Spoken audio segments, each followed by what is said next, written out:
In the beginning of the drama, we see our female lead Jing sitting alone in a pub, working quietly on her laptop. At the same place, our male lead Bae is performing on stage, singing passionately. While singing, he keeps looking only at Jing, completely captivated by her. Seeing this, the manager tells Bae, "That girl has been coming here for the past 7 days, always sitting silently in the same spot without ordering anything. But today, she finally ordered a Long Island iced tea." Jing drinks quietly, lost in her thoughts. After some time, she gets a bit drunk and walks unsteadily outside. Meanwhile, Bae notices her leaving and sees a drunk man trying to grab her on the street. Bae immediately rushes over and saves her.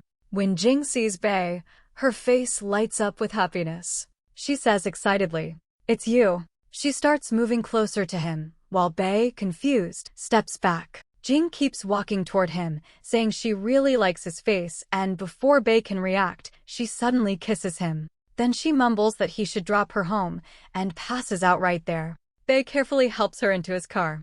As he fastens her seatbelt, it tightens a bit, making Jing stir. She unconsciously pulls Bae closer to her, murmuring something about driving. After a while, Bae finally manages to take her to her house. When they arrive, Jing goes to get some water, but the glass slips from her hand and breaks. She feels drowsy and says she's going to sleep, but just as she's about to step on the glass pieces again, Bae quickly picks her up in his arms and takes her to her bedroom. While putting her on the bed, Bae realizes that Jing had been coming to the pub for the past 7 days just to see him. That thought leaves him stunned. Before he can think further, Jing suddenly kisses him again, and the scene cuts there. The next day, we see an office scene. Jing's stepbrother is talking to one of his friends who's complaining about her. He says Jing transferred him to another department, and her brother doesn't seem to care much. Here we learn that Mr. Jin has assigned both Jing and Fong to work on a very important project, which is why their main focus is completely on work. Meanwhile, Jing is in her office, calling to postpone a meeting. After that, she's talking with her secretary about Bae. Just then, Bae wakes up in the guest room and starts looking for his clothes. Jing enters and says, "Your clothes were dirty, so I asked my secretary to get you some new ones that match your style." But Bae says, "I want my clothes." The secretary leaves quietly. Jing brings breakfast for him. Bae tries to talk about what happened last night, but Jing interrupts and says, "Don't worry. We're both adults, so I'll take responsibility." She then takes out her phone and says, "Let's exchange WeChat IDs." They say, "What kind of responsibility?" But just then, the secretary returns with the clothes, breaking the moment. Jing quickly sends the secretary away again and looks back at Bae. Bae gestures for her to turn around. Jing sighs and says, "Other than marriage, if you have any demands, I'll try to fulfill them." Bae smiles and replies, "For now, I don't have any demands." Jing, feeling awkward, offers, "Then I'll drop you home." But Bae says, "No need. Just drop me at my school." Hearing the word school, Jing freezes in shock. As they sit in the car, her mind keeps spinning. School? What does he mean by school? Surely not a high school, she wonders. Trying to calm herself, she thinks maybe it's some other kind of school. But when she asks him which one, Bae says the name of a high school. Jing is completely shocked again and asks, "If you were a high school student then, what are you doing at pub?" Bae laughs softly and explains, "I study at the university right across from that high school, Savon University." Hearing that, Jing finally relaxes a little and mutters, "At least he is not a high school student." Jing was still dizzy from drinking last night, so she said, "I don't remember much, but I'm sure I didn't start anything." Bae looked at her calmly and replied, "You were the one who kissed me first." Hearing that, Jing was completely shocked. "How can that be possible?" she said, staring at him in disbelief. Bae smiled slightly and replied, "It seems like you're still not sober. It's better if you don't drive today, just take the company bus." Saying this, he got out of the car and says, "Don't drive and take bus." Jing called her secretary to pick her up. At the office, she was extremely anxious. She told her secretary, "What have I done? I was with a young boy last night. This could ruin the company's reputation." Her secretary tried to calm her down. "Don't worry too much, ma'am. He's actually an undergrad student, so it's not that big of a problem." But Jing wasn't ready to relax. She said nervously, "Then I'll have to marry him." The secretary was startled and asked, "Why did you even bring him home?" Jing lowered her head and said shyly, I just lost control when I saw his cute face. The secretary smiled awkwardly and said, well, what's done is done. But don't forget, your family is already discussing your marriage with someone else. Meanwhile, Jing goes to meet her father, Mr. Jean. He tells her about a rule in the family. Whichever of my 3 children gets married first, within 1 year, will inherit 70% of the Jean Group shares. Jing immediately agrees and done the deal with her father for 80% of the shares instead. After that, she goes to meet the Gu family, who have 3 sons. She first meets the 2 elder brothers, but both turn out to be complete clowns, lazy and unserious. She finds neither of them interesting. Then Jing asks, where's your 3rd brother? The brothers hesitate and say, he's at school. Just then, the 3rd brother walks in, and to everyone's shock, it's Bei. His full name is Gu Bei, the real biological son of the Gu family. The first 2 brothers are adopted. Jing and Bei both look at each other in surprise, but Jing can't hide her excitement. She walks toward him with a smile and says, now I remember everything from last night. She boldly asks him, do you have a girlfriend? Or, is there someone you like? Bei shakes his head and says, no, not really. Jing smiles brightly. Then let's get married. Bei's 2 elder brothers immediately object. No way. But Jing confidently says, sorry, but I fell in love with him at first sight. Then, we see a flashback of last night. Jing's health had suddenly worsened, so Bei had taken care of her, but in the process, she ended up vomiting on his clothes. Next we see, they're sitting together in a restaurant. Bei asks, what does marriage mean to you? Jing says meaning is clear. Then Jing starts explaining her terms. She says, we can keep the marriage secret if you want. You can have as many female friends as you like even after marriage. And if you ever want a divorce, that's fine too. You'll even get a lot of money from it. Isn't this the perfect deal? She then extends her hand toward him and says, so, shall we make this deal official? But Bei doesn't shake her hand. Jing frowns and asks, why not?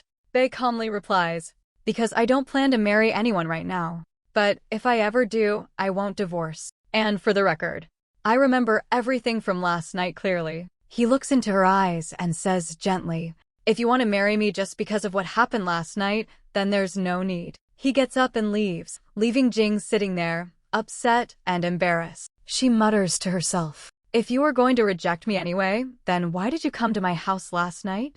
Meanwhile, at the office, her stepbrother Fong is being manipulated again by his colleague. The colleague tells him, I heard Jing is going to marry the Gu family's 3rd son. Once that happens, she'll get all the property, and you'll get nothing. But Fong ignores the gossip and continues working. He later meets his cousin Nian, who also works at the same company. Back at Jing's side, she's still troubled, muttering to herself, he rejected me for such small reasons. Was my offer really that bad?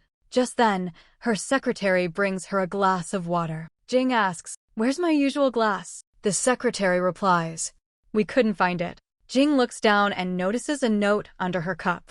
Be writes, your glass might break again and hurt you, so I replaced it with a solid one to keep you safe. Reading this, Jing smiles happily, her heart softening again. Her secretary then says, if you really want to propose, you'll first need to show your sincerity and true love. Then Jing starts remembering everything happened that night, how she kissed Bei outside, on the road, and even again on her bed. The memories make her restless. She says, he must think I'm crazy, kissing him like that. Then suddenly, she gets an idea. I'll propose to him properly this time. Next day, Bei was studying in the library. In front of him, he sees a couple saying I love you to each other. Bei asks them to sit quietly. She walks straight toward him and says, you're doing the wrong thing. The library is place for become loved of. Then, Bei asks, what are you doing here? Jing smiles and confidently replies, I came to talk about our marriage. Hearing this, all of Bei's friends freeze in shock. Jing says cheerfully, I just came to invite you all to our wedding. Everyone is stunned, while Bei, embarrassed, covers his face and quickly walks out of the library. Meanwhile, Jing calls her secretary and tells them to carry out the plan she had prepared. Next, Bei walks through the campus. People keep giving him flowers and balloons. Each gift has a note attached. One of the notes says, will you marry me? When Bei looks ahead, he sees Jing standing on the opposite side, dressed in a beautiful white gown. She looks right at him, shouts loudly in the speaker, Bei, will you marry me?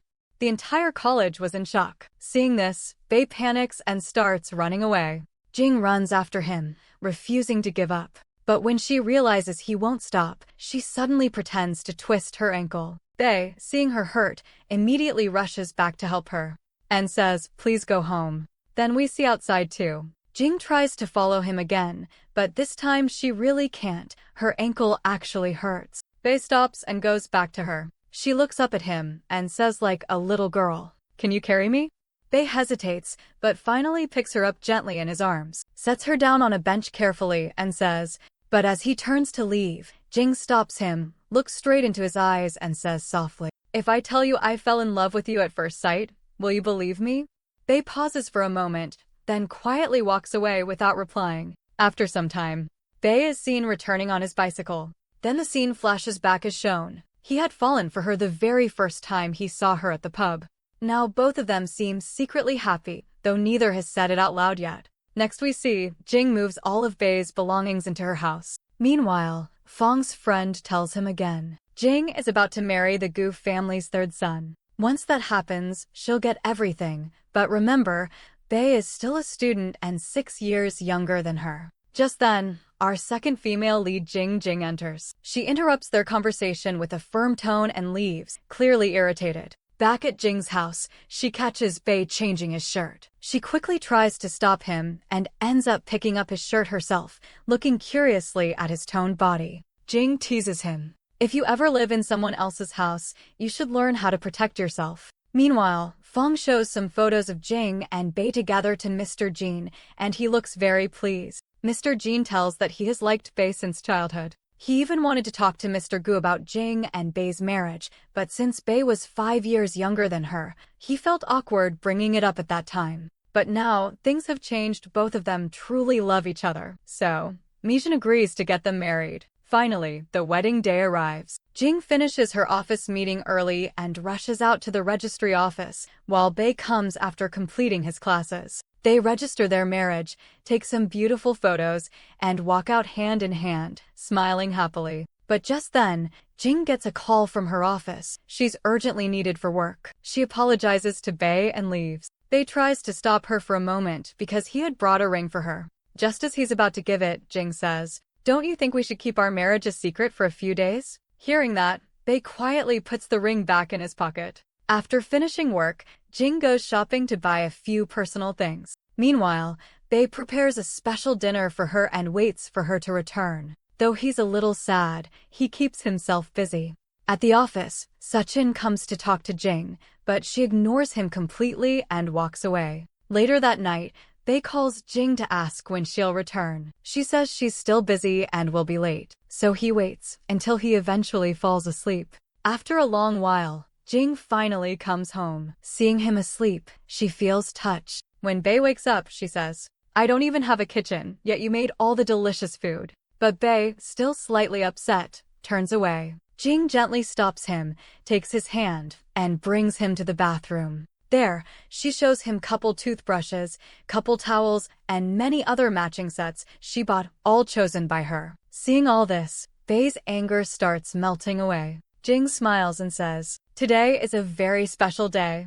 Then, she turns off the lights and walks in holding a cake. It's Bae's birthday. She wishes him happy birthday and tells him to make a wish before the clock strikes 12. "Only 15 seconds left," she says excitedly. Watching her enthusiasm, Bae doesn't make a wish, he just looks at her with affection. And finally, he kisses Jing. Bae smiles and is about to kiss her again, but Jing teases, "It's okay, I know you can't control yourself." Bae was about to say something again, but before he could, Jing says all came dressed up. She walked inside shyly, and even Bae was feeling the same, nervous and restless. After a while, Jing came back holding a file in her hands, which she handed to Bae. Inside it was a marriage contract. The terms mentioned that both had married each other willingly, and either of them could apply for a divorce anytime. However, if one person wanted to end the marriage, they would have to compensate the other party with 50 million yuan. Hearing the word divorce, Bae got angry and asked Jing, "Is this what you really want?" Then he firmly said, "Fine," and signed the agreement. After that, Bae walked inside silently. In the next scene, in the office, Jing Jing entered Fong's cabin. She was actually there to save the bamboo plant project. Suddenly, she heard footsteps. It was Sechin entering the cabin, so she quickly hid. Sechin's friend started talking to him again about Jing, and from their conversation, we learn that 5 years ago, Sechin had saved Jing's life. Then, Sechin noticed something unusual, as if someone was really hiding inside the cabin, so he started searching around. Jing Jing tried to run away, but Sechin's friend caught her and asked what she was doing there. Jing Jing explained nervously that she was only there to save the bamboo plant, but Sechin doesn't say anything. Meanwhile, Jing learned that Fong had told Mr. Jin about her, so she met her father to talk about this matter. She told him, "Since I've married him, 80% of Mr. Jin's property should now be under my name." But her father, Mr. Jin, said calmly, "It seems you didn't read the contract properly. You'll only get the property if, within a year of the marriage, you give birth to a child of Jin family. If Sechin got married and had a child before you, then Sechin will get all the property." Hearing Sechin's name, Jing got furious, but eventually agreed to this deal. After that, Jing made a few changes to her marriage contract. She added a new line saying that both parties could plan for a baby if they wanted. Then she started thinking, will Bei even agree to this? Just then, Bei walked in. Bei said, "We can become even closer, right?" She imagined he might even kiss her, but all of this was just in her imagination. In the next scene, we see Bei working on Jing's laptop. He was on a call with his elder brother, who told him, "You'll only get your reward once your work is done." Suddenly, Jing entered the room. Hearing her footsteps, Bei quickly disconnected the call and pretended to work. Jing asked curiously, "What are you doing on my laptop?" Bei replied, "I just have to submit an important paper. That's why I needed it." Jing smiled softly and said, "My husband is always busy with his work, so what will happen to our future baby then?" She then entered the password on her laptop for him. She added jokingly, "I even have a better laptop than this one." Then she brought another one for him, and they both started working on their separate laptops. Meanwhile, Jing searched online, how to date a younger man, and how to plan a baby with him. After some time, both finished their work. Next day, Jing was working part-time at a coffee shop. She was worried, thinking that Sechin might fire her soon. When Sechin came to the coffee shop, Jing quickly made 3 coffees and brought them to him. She asked him to take one as a treat, but he refused at first. However, Jing insisted, saying it was her treat, so he finally accepted. After some time, when Sechin was about to leave, he took out his phone to pay. Seeing this, Jing rushed to stop him and accidentally bumped into him so hard that his phone fell and broke. She immediately apologized and said, "I'll buy you a new phone." But Sechin said, "I just needed a power bank. That's why I came here to pay. You didn't need to do that." Saying this, he walked away. Later that night, Jing sat with Bei watching a romantic movie, Titanic. But the movie was so heavily edited that there wasn't a single romantic scene left. Jing got annoyed, and to make up for it, she decided to create her own romantic moment. However, that plan also failed miserably. When she tried to kiss him, she accidentally sneezed at him instead. She quickly said sorry and wiped his face gently. Just then, a romantic scene appeared on TV, and seeing which both feel shy. After that, they went out for breakfast to the restaurant where Jing worked part-time. Jing shared her story saying, "I have already put my boss in danger 2 or 3 times. So maybe she'll be fired now." Then she says that she found out that Jing had married a much younger boy from Southern University. She said she even proposed to him in front of the whole university. Hearing this, Bei feels happy in his heart. Just then, Jing arrived and asked, "What are you two talking about?" Bei replied, "She was just saying you found a young husband." Jing smirked and said, "Well then, meet my young husband." Jing is shocked to hear this. At that moment, Bei said confidently, "That's right. I'm her young husband." Then Jing sits a little angry. Bei smiled softly, and in a flashback scene, we see that last night even he was searching on his laptop, how to date a cute girl who's a little older than you. Then Jing started asking Bei many curious questions. She teased him, saying, I didn't go to university for a few days, so you got married. She was talking very close to him. Seeing this, Jing says, "What have you both been talking about for so long?" Jing replied, "Since I'm very close to Bei, I have a lot of questions to ask him." Then Jing asked sharply, "How close exactly?" Jing smiled and said, "We've known each other since childhood. We basically grew up together."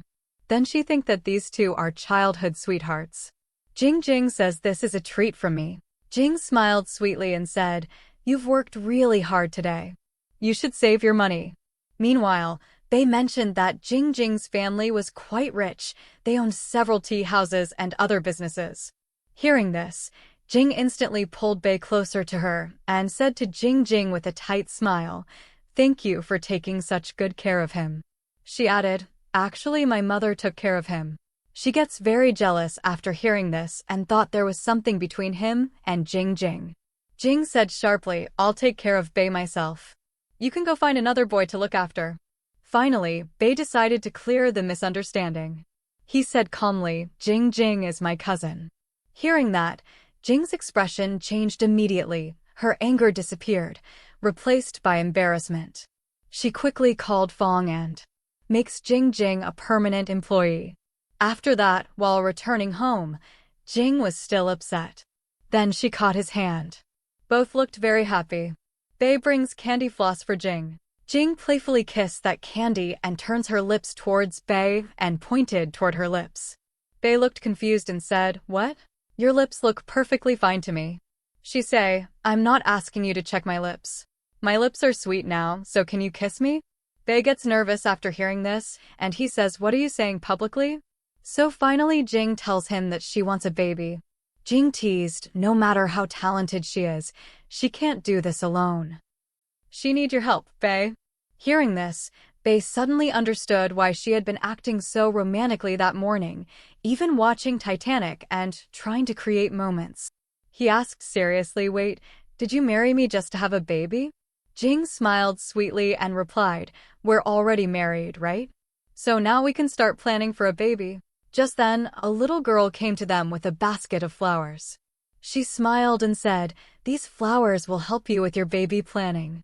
Both burst out laughing. Jing ended up buying the entire flower bouquet and handed it to Bei, saying, "So, what do you think about it now?" Bei chuckled softly, but then suddenly held his head in pain. A sharp headache hit him. Meanwhile, a flashback appeared, where Bei wearing a high school uniform. Someone had thrown a flower bouquet at him.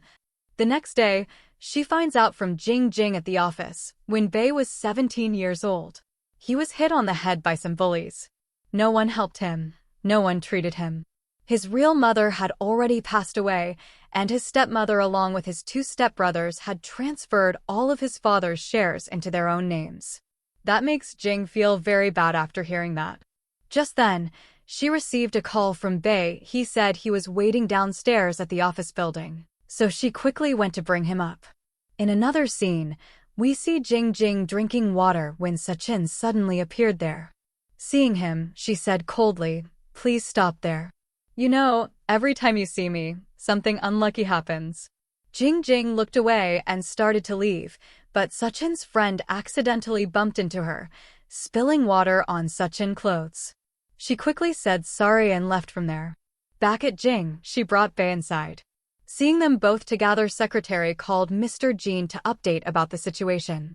Meanwhile, Sachin's friend was sneaking into Jing's cabin, taking pictures of documents related to the new area development project. Suddenly, he heard footsteps, so he quickly hid inside a cupboard. This time, it was the secretary entering the room, looking for a perfect spot to click photos.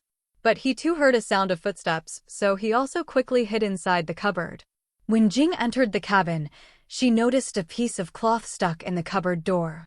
She opened it, and shocked, found the secretary hiding inside. Then she opened the next cupboard, and there was Sachin's friend.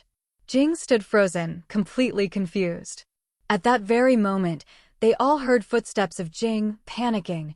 They pulled Jing inside the cupboard too. Jing, now trying to act normal, asked Bei, "Why did you suddenly come here?" Bei smiled and said, "No special reason. I just came to see you." She seemed happy to see him. But as soon as she received a call, she went outside to answer it. That's when Bae inserted a pen drive into Jing's laptop and began copying all the data from her new project. Meanwhile, Sachin's friend take pictures. Jing's secretary, wait, our female lead isn't even here yet. Why are you taking pictures already? Did Mr. Jin ask you to photograph only Bae? But the man didn't respond. Bae was focused on completing the transfer. Just then, Jing came back into the room. Bae, acting charming and playful, immediately closed the pen drive and pretended to be romantic with her so that she wouldn't suspect anything. As they were about to kiss, Sachin's friend accidentally dropped something because of smell couldn't stay there and left, ruining Bae and Jing's romantic scene. Meanwhile, Sachin was scolding his friend. Why did you go to her office without my permission? So his friend tells him that he saw Bae copying something from Jing's laptop. Hearing this, Sachin also starts to doubt it a little on Bae. This made Sachin start doubting Bae a little. Jing was scolding his secretary, and the secretary explained that Mr. Jin had asked him to take a few photos of Bae and Jing in their daily office routine. Jing asked for the camera, and Jing, kissing Bae playfully, took a few photos herself. She told the secretary, "This is enough photos for you." Just then, Sachin arrived to discuss something important, and Bae and secretary left. Sachin then confronted Jing about Bae copying data from Jing's laptop. Jing asked angrily why he had sent his friend to spy on her. Sachin tried to explain that he hadn't sent anyone, but Jing refused to believe him. Sachin added that ever since Bae had become part of the Jin family, they were essentially like siblings, so working together closely wasn't appropriate. Jing firmly replied, "Don't misunderstand. You are like my brother, yes, because I accepted you into my family. But I only did that because you saved my life 5 years ago. This company is mine, so I have no interest in working with you professionally." Sachin left, saying, "Not at my request, but check the CCTV footage from this cabin for your company's sake." Meanwhile, Bae was giving his elder brother full details of an important project of Jing. In return, he requested a building that belonged to his mother. Until now, Bae was still working for his brother because he wanted his mother's building. Then he slapped him and said, "Never speak to me in a loud voice like that." Bae, now angry, grabbed him by the collar and said, "You promised, so you must keep your word. Otherwise, things won't end well," and walked away. Jing sat at home, feeling sad. She had checked the cabin's CCTV footage and was upset but still deleted the recordings. When Bae returned home, she saw a minor injury on his face and applied first aid. She asked why he had gone to the office. Bae replied casually, "I just came to see you." Later, she got a call and went outside to answer it. After come back, she also told Bae that her father had a minor leg injury and she was going to the hospital. So she asks Bae to go to the new area project biting on behalf of her company. Then Jing handed Bae all the files related to the project. That night, Bae went jogging for a long time, feeling confused. He didn't know how to handle the trust Jing had placed in him by giving him such an important project. Later, we find out that Jing had lied about her father's leg injury. It was her way of giving him one last chance to prove himself. The next morning, Bae went to participate in with the documents in hand. At the office, Jing discovered that the Bae's elder brother has won the bidding. Because Bae had given up, which made her feel bad. Sachin was angry that Jing had handed over to Bae such an important project carelessly, which is why they lost this bidding. But Jing reassured him, saying that no real problem would occur because quality of the land was poor. Jing gets angry at Sachin because Sachin didn't find out anything about the land. Ollie just wanted to win this bidding by any means. She leaves from there in anger. Meanwhile, outside the office, Bae was waiting. Jing came out and asked, "Are you waiting for me?" Bae handed her an umbrella and said, "It's going to rain today." Jing replied confidently, "Even if it rains, it doesn't matter. And if needed, I can ask my secretary to manage." Bae didn't respond, so Jing added, "If you still don't want to tell me the truth, don't come in front of me for a while." Then she left. Later, inside, Bae ordered hot water for Jing and said, "This is the first thing I noticed after our wedding. You're sensitive to cold. You like 26 degrees Celsius, not cold things." He took out some documents from his bag and handed them to Jing. "What would happen if I gave this document to one of your opponent?" Jing opened the envelope and shows him only white papers. Bae realized she had known everything in advance. Jing smirked and said, "Did you think I wouldn't find out what you were up to?" So Jing tells her that Bei had some of his own reasons. She asks Bei to explain everything. Bei explains that Bei wanted to teach his brothers a lesson, and I already knew about this land. That's why he gave the biting details of Jing's company to his brother, so that his brothers would believe that he was working for them. Everything went according to his plan. His two brothers got trapped in the land dispute, and now both of them would come to him for help. Bei then went his mom's building. He apologized to Jing for not telling her the truth earlier. Jing said tearfully, "Then tell me everything honestly. Since when have you been planning to get close to me? When you first saw me at the pub, or when I came to your house?" Bei confessed that from the first moment she came to the pub, he had already been trying to approach her. Jing said, "You must have planned everything from the start." Bei smiled and said, "I really did fall in love with you at first sight." Jing snapped back, "Do you think I'm a naive girl who'll believe this nonsense about love at first sight?" Bei replied, "Nonsense? You were the one who said you had love at first sight with me. Don't tell me now that it was just a story you made up to marry me." Jing said, "A story? I proposed, you accepted, and we got married. Everything was fair and square." Their argument didn't end there. Like little kids, they started fighting again about who fell in love first. Finally, Jing had to step in, and Jing left angrily while Bei sat quietly, lost in thought. Later, Jing began to worry why Bei had gotten so angry at her when she already knew everything. When Bei returned home, he saw the divorce papers on the table. Shocked, he called out for Jing, but she went inside and locked the door. He shouted, "Open the door. I didn't marry you for a divorce. We should talk about this." Jing opened the door and said coldly, "Don't I have a name? Why do you just call me Miss Jean?" Bei replied softly, "Out of respect, I call you Miss Jean." She said, "If you respect me so much, then what about that night you first came to my house? Why did you stay in my room?" Bei answered, "You were sick that night, and it was freezing. How could I leave you alone in that condition? I stayed to take care of you. You vomited on my clothes, that's why I took them off to clean up. Nothing else happened between us." Jing asked angrily, "Then why did you follow me home? To take advantage of me?" Bei shouted, "I took advantage of you? You're the one who kissed me first. Don't you remember? On the way home, you kissed me even in your car and on the bed." She said, "Now I understand everything. You started this plan from the pub itself. You exchanged my drink with alcohol that night. I had ordered tea, but it tasted like alcohol. That's when I knew something was off. You just wanted to get close to me." Jing said angrily, "I can't believe you could fall this low." Bei calmly replied, "The drink you ordered was called long iced tea. It's actually a type of tea that contains a bit of alcohol because of the NOC process. That's why you felt dizzy. If you don't believe me, you can check it online." He says this in a loud voice, to which she replies, "You are yelling at me for a iced tea," and walked away. A little later, she returned and stomped her foot in anger before leaving again. That night, Bei thought of messaging Jing but couldn't gather the courage. He noticed she had been searching online about the long iced tea and realized it was a type of tea. Suddenly, she began to feel cold because her room's heater had stopped working, so she came into Bei's room with a blanket. Just then, there was a knock on his door. When he opened it, Jing was standing there. She said softly, "I want to sleep in your room tonight." Bei was completely shocked. She had been furious just moments ago, and now she wanted to stay in my room. Bei apologized for what happened earlier, and later, Jing felt even colder and moved closer to Bei. He whispered, "I shouldn't have upset you earlier." Suddenly, Jing opened her eyes, kicked him hard, and shouted, "What are you doing in my room?" Bei explained, "You said you wanted to sleep here because you were cold." Jing frowned, "Well, I'm not cold anymore. Leave my room now." Bei left and went to Jing's room, which truly was freezing. He sat on the bed and realized why Jing had insisted me that night to stay. She had just been cold. Then Bei sees the photo of Jing in which he noticed her holding an ice cream in her hand, which made him a little hurt. We are shown a few flashbacks of him where Jing was also there.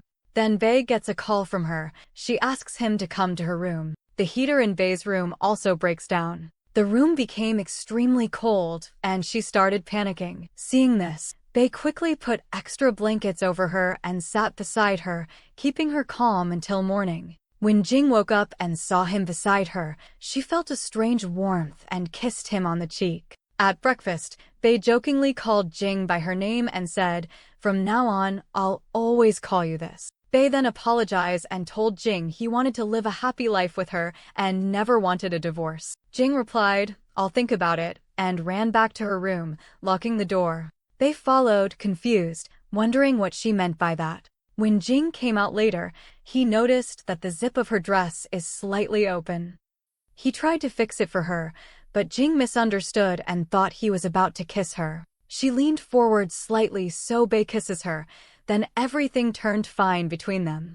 Sachin drank a lot that night, feeling dejected.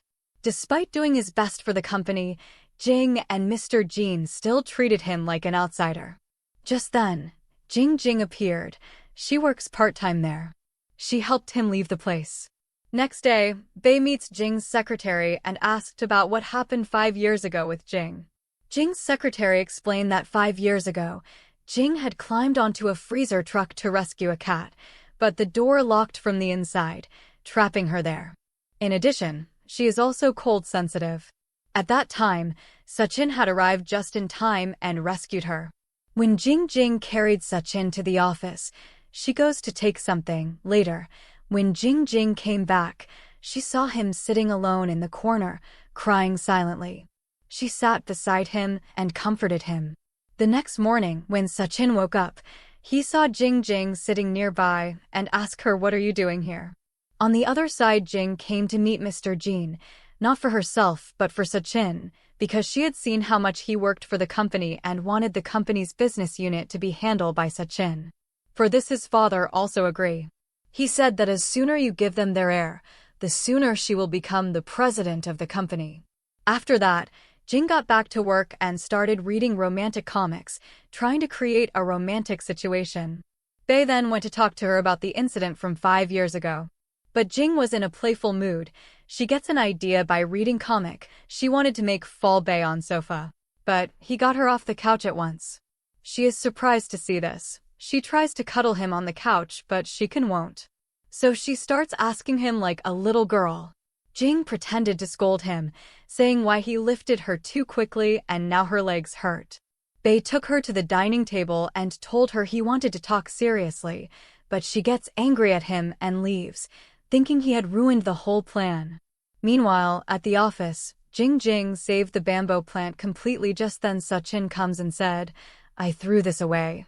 How did it come back?" Jing explained, "We should never throw away anything important. This is gift from me to you, she says as she leaves. "Don't forget to keep this plant under sunlight." Then Sachin placed the plant in the sunlight. So to increase closeness with Bae, with the help of her secretary, she rehearsing some romantic lines, under the excuse of dance practice. But while saying those lines to Bae, she felt shy and ran back to her room. After this fail attempt, she visits to Jing.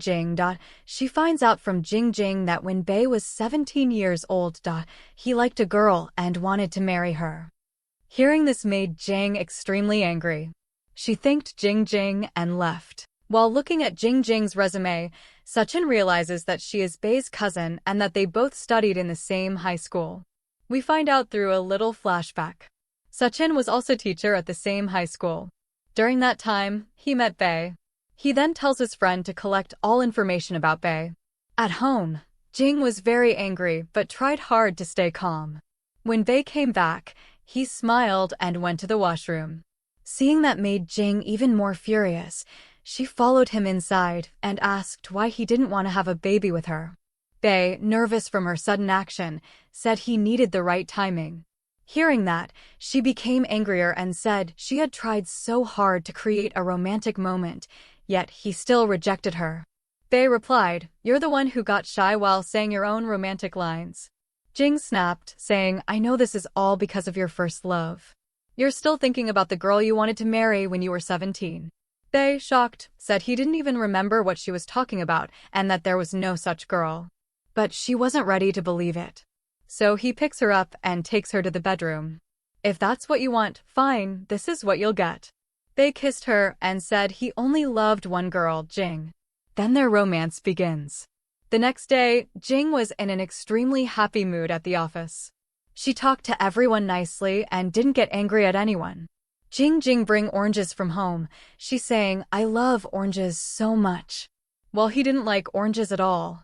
Seeing her so cheerful surprised everyone, especially secretary. Later, Bae brought a ring for Jing and left it in her room. He then saw an old photo of Jing, and his head started aching again, and some flashbacks are shown, in which Jing was also there, and the nail incident with Bae also happened. What was the link to Jing? Those flashbacks is shown later. At the office, Jing noticed one of her employees wearing a ring and began thinking about it. She also had dating ring like this. Then Bae came to meet her and tells her to put her hand forward.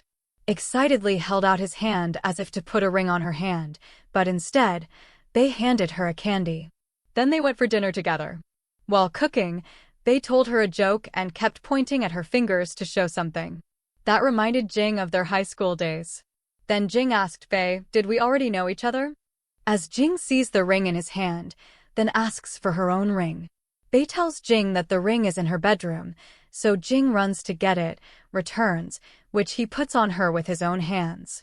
They're both very happy and relax. While talking about the incident from 5 years ago, Bae says they should buy a fridge so her cold phobia will go away.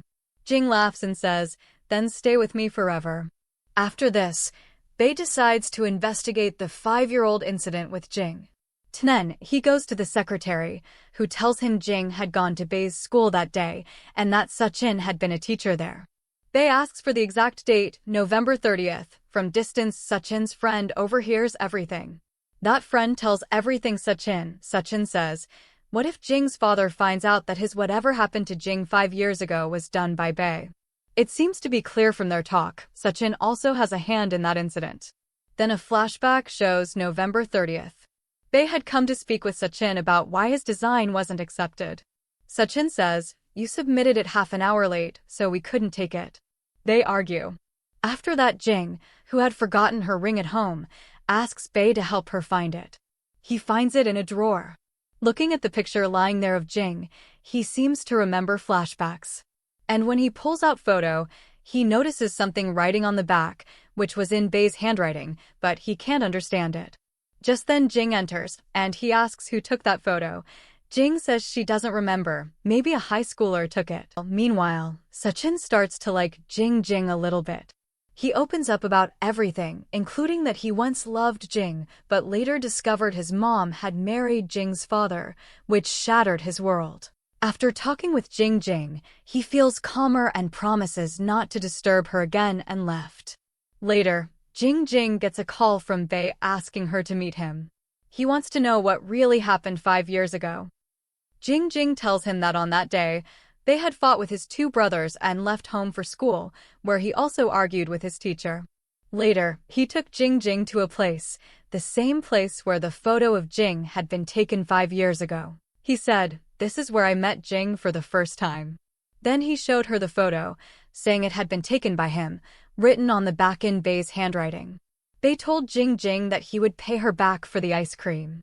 Jing didn't believe him at all and started to leave, but Bae stopped her and asked, "Please tell me the date that day." Jing told him it was November 30th. Bae became extremely excited and said, "That's the same day 5 years ago. I met her right here. I took that photo for her." He then ran to Jing's office with the photo and hugs her and kisses her in front of the whole staff. Everyone was shocked and quietly left the room. Bae then explained that he and Jing had met 5 years ago and that it was love at first sight for him. Just then, Suchin arrived, interrupting them, saying he needed to talk to Jing for an important meeting. Bae says, "I just need 5 minutes to talk to her." Jing tells that this meeting is very important and I have to attend it now. Jing went to the meeting room, where Suchin told her he had postponed the meeting to 30 minutes because he wanted to tell her something important, that the freezing truck accident she had 5 years ago was not random, and there was Bae's hand behind it. Suchin showed her proof, a photo in which Bae following her. Meanwhile, Bae waited eagerly for Jing to arrive. When she comes, he got very excited and told her everything, how they met 5 years ago, how he clicked that photo, and how Jing treated him to ice cream that day, right in behind the photo, he promising to pay her back. He asked again and again what happened afterward, but Jing stopped him and said, "Please, let's not talk about that day anymore. I don't want to remember it." Bae looked hurt and said softly, "I thought you'd be happy to know how much that day meant to me." Jing apologized to Bae, saying she was tired from the long meetings today. She said she still had some work left to finish and left, taking the photo with her. Looking at that photo, she remembered that day Bae was supposed to treat her to ice cream, but he didn't have any money, so Jing had bought it for both of them. Bae had taken that photo for her, but neither of them remembered who locked her inside the freezer truck that day. She began to wonder if Bae was really involved. What would she do? Just then, as she was about to get hit by a bicycle, Bae arrived and saved her. He took out a muffler and gloves from his bag, and when Jing asked why he always carried them, he smiled and said, "I have to, because you always feel so cold." After giving them to her, he started to leave, but she remembered how many times she had asked him before what he kept in his bag, and he never told her. Jing called out his name and caught up to him, saying, "Let's go home together." In her mind, she thought, no matter what anyone says, I'll trust my own feelings. She began telling him everything what had really happened that day. Later, Jing said, "You should stop investigating," for which Bae agrees. But just then, his elder brother called, asking him to meet. Bae went to meet his brothers, who showed him an old photo from 5 years ago, proof that Bae was standing near the freezer truck's gate that day. Bae couldn't believe it, but his brother said, "We saw it ourselves. When you found out she had taken over Mom's business, you got angry and locked her inside that truck." Hearing that, Bae was completely shocked. Meanwhile, Jing grew worried about Bae and asked her secretary to go look for him. Bae's elder brother calls Sachin and tells him that Bae doesn't remember anything about that incident. But we have a lot of evidence to implicate Bae. It was late at night, and Bae hadn't returned home, so she went searching near the bridge, the same place where the photo had been taken 5 years ago. At the office, Jing was still working overtime. Sachin asked her why she hadn't gone home yet. She said she had an important project due tomorrow, and if she didn't submit it, she would be fired. He started helping her with the work, secretly admiring her. In his mind, he thought, if I had met you earlier, I would never have changed my true self. Meanwhile, Jing reached the bridge but didn't see Bae anywhere. Feeling cold, she turned toward her car, but then she spotted Bae standing in the rain. When Jing asked him what he was doing there and why he hadn't come home, Bae tearfully said that maybe it was he who had locked Jing inside the freezer truck that day, but Bae couldn't remember anything clearly. Jing gently told him that he didn't need to doubt himself because that he could never hurt her and don't have to believe what others said because she has trust on him. She asked him to come home with her and both returned together. After reaching home, Jing began telling him everything that had happened that day, how Bae had followed Jing from school to warn her that Sachin wasn't a good brother. Bae had overheard their conversation about their mother and father's upcoming marriage. Jing had told Bae not to quit school. And later, before leaving, Jing also gave him a flower bucket she had bought for her father. That was actually the first meeting between Jing and Bae. The second time they met, some bullies were bothering Bae and Jing stepped in to help. In the process, but gets trapped herself, so Bae helped her escape from there. That's when Bae promised her an ice cream treat. Though he didn't have money, Jing herself bought 2 ice creams for them. In return, Bae took her picture and said he'd post it and pay her back in some days. She had even given him her office address. That's why Jing now told him there was no need to doubt himself. He had nothing to do with that old accident. Meanwhile, Sachin's friend was very worried about what had happened 5 years ago, though Sachin himself was too busy helping Jing finish an important project. The friend decided he must take action so Jing would never learn who was really responsible for that accident. Later, Sachin went to meet Jing, who hugged him and told him that her proposal had passed and she wouldn't be fired. She apologized, saying she hadn't submitted the project that Sachin had made, she had submitted her own version instead. As a thank you, Jing gifted him a handmade item. When he invited her for dinner, she said she already had plans but promised they would dine together another day.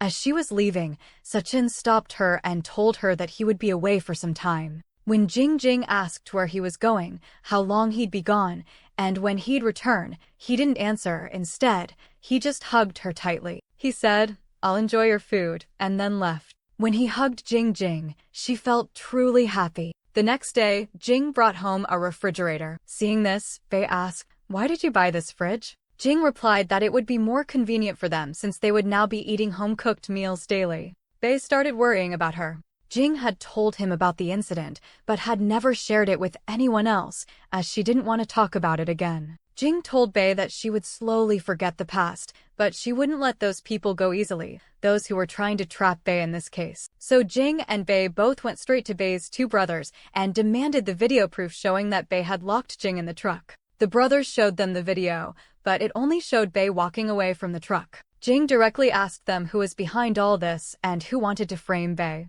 Just then, Jing gets a call from Sachin and went back to the office. Meanwhile, Sachin's friend was preparing to attack Bae, but security caught him. Later, Jing went to meet Sachin along with Bae.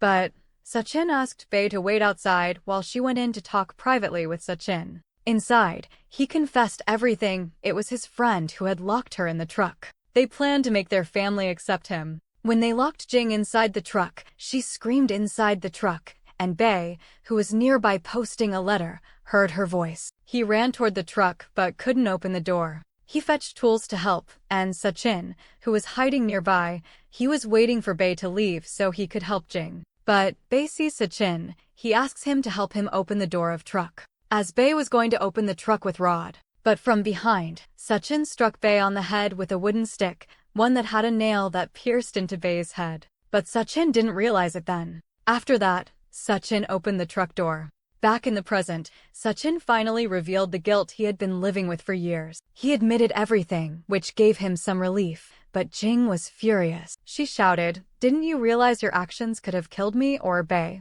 You almost became a murderer." Sachin, feeling guilty, handed his resignation and said he would surrender to the police. Jing replied sadly that if he hadn't done all this, she might have accepted him as family that day. Sachin, still lost in regret, Sachin asks for favors to Jing, that she should deliver this bamboo plant to Jing and ask her to take care of it. Jing came outside and hugged Bae. We see a flashback from 5 years ago when Bae took a photo of Jing and said, "Wait 5 years, I'll marry you." And he kept his promise. Their marriage marked the ending of their story.